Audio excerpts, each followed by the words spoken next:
পুরুষের জীবনটা হচ্ছে মশার কয়েলের মতো, নিজে জ্বলে কিন্তু পরিবারকে সুরক্ষিত রাখে। কি অদ্ভুত তাই না? সেই মানুষটার সাথেই প্রেম হয় যাকে কোনোদিন পাবো না। নারীকে নষ্ট বলার অধিকার কোনো পুরুষের নেই, কারণ পুরুষের স্পর্শ ছাড়া কোনো নারী নষ্ট হয় না।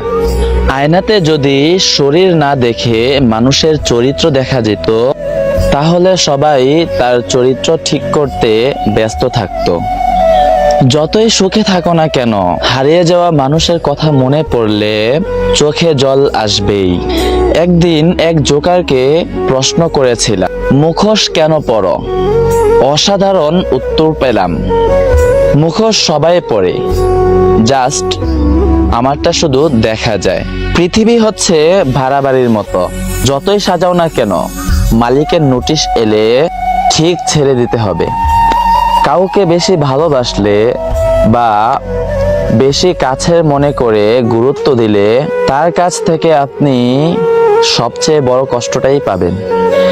নারীকে চেনা যায় পুরুষের বেকারত্বে, আর পুরুষকে চেনা যায় নারীর অসুস্থতায়।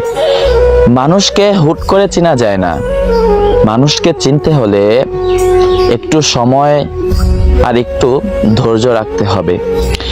যে মানুষটা তোমার মূল্য না দিয়ে তোমাকে ছুঁড়ে ফেলে দিয়েছে, সেই মানুষটার জন্য কষ্ট পাওয়া অর্থহীন।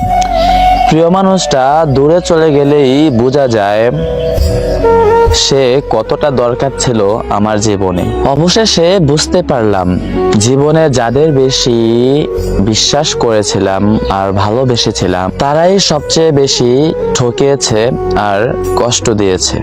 রূপের ঝলক দিয়ে কি করবে যদি চরিত্র ঠিক না থাকে? শিক্ষা দিয়ে কি করবে যদি ব্যবহারটাই ঠিক না থাকে?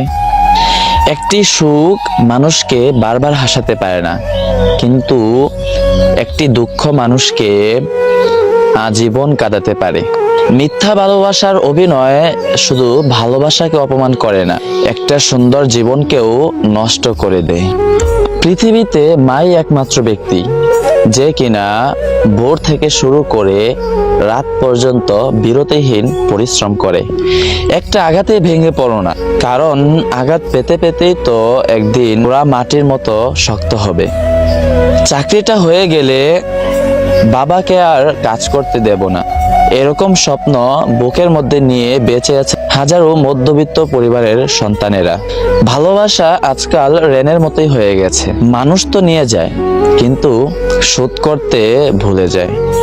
বাস্তবতা বড়ই অদ্ভুত, জীবন শুরু হয় নিজের কান্না দিয়ে আর শেষ হয় অন্যের কান্না দিয়ে। ভিতরে ভিতরে আমরা সবাই পাপী, কিন্তু অন্যের দোষ দেখলে আমরা সবাই পাল্লা দিয়ে মাপি।